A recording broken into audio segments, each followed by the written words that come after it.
Are gaming keyboards still viable today? This question was given to me by Asus after one of their regular visits. Dude, how many times did I say not to come unannounced? Alongside their brand new gaming keyboard and a whole briefcase stacked full of sponsor cash.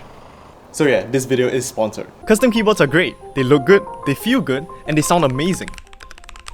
But what if I told you the sound you're hearing right now is not even the sound from this custom keyboard, but Asus's newest gaming keyboard? Shocking, right? You see, with the rise of custom keyboards, is there a point in even owning a gaming keyboard anymore? In this video, we're going to be answering the question of what makes a gaming keyboard, unbox ROG's latest keyboard, compare this to a custom keyboard, and get real-world thoughts and opinions from a professional gamer who I may have kidnapped for this video. This video is going to be pretty long, so I've included timestamps like I do with all my videos. You guys can skip ahead if you want, I'm not stopping you. And without further ado, let's begin.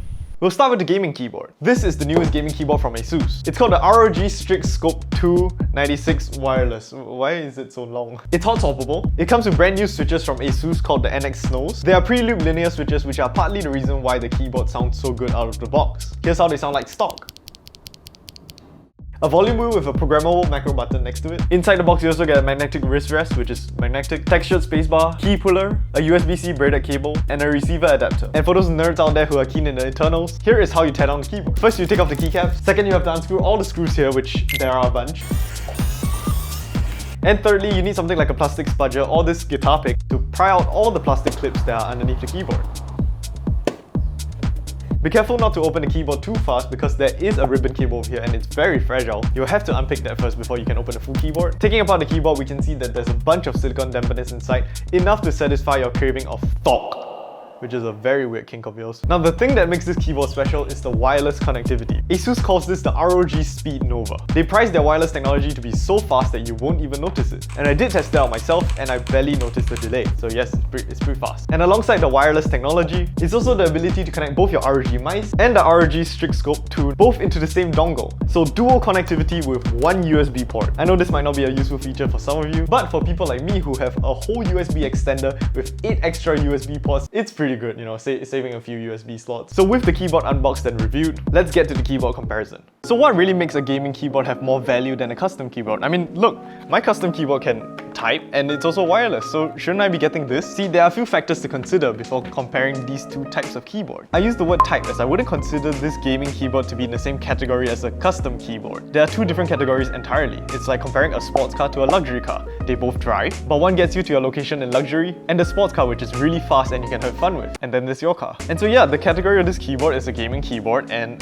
the purpose of this keyboard is to game with. So gaming keyboards tend to have better latency, be it wired or wireless. I have a higher polling rate and smaller quality of life improvements like macro keys and gaming profiles. But let's talk about latency, and mainly wireless latency. I wanted to compare this keyboard with another keyboard which is a semi-custom keyboard and also has wireless connectivity built in. And so we have this. This is the Keychron Q1 Pro, a pre-built custom keyboard, not a gaming keyboard, but pretty great for gaming over wire. But how good is it wireless? When plugged in, both the Keychron and the Asus ROG Strix Scope 2 96 Wireless have a 1000 Hz polling rate. Polling rate means the rate of which the device reports back to the computer. Having a 1000 Hz polling rate means that the keyboard is updating its inputs 1000 times every second. So in theory, both keyboards will perform identical, and they do. But when we unplug the keyboards, it's a different story. The Keychron drops to a mere 90 Hz polling rate, while the ROG Strix Scope 2 96 Wireless keeps its 1000 Hz polling rate. Now 90 Hz may seem very low, but it's actually pretty okay for wireless use. Most custom keyboards only have a 125 Hz polling rate, even when plugged in, because that's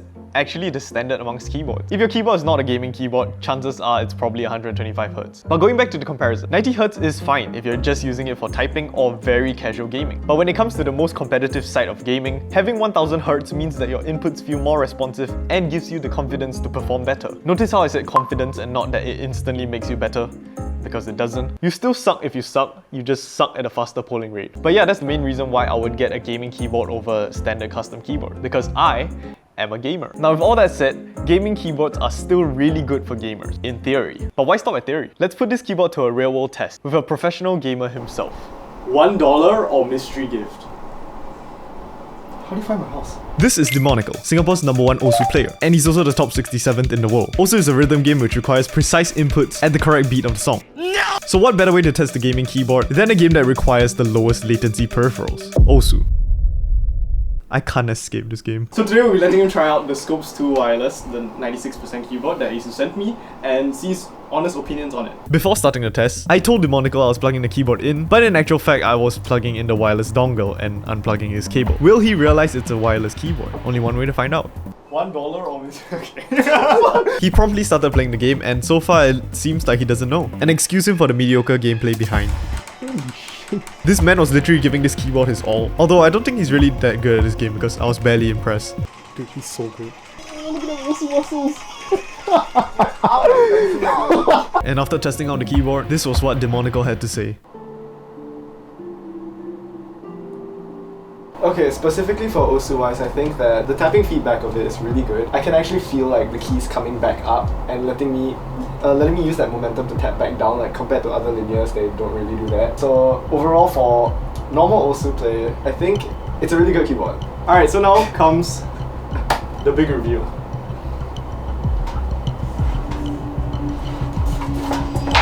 Keyboard wasn't plugged in. You were playing on wireless the whole time.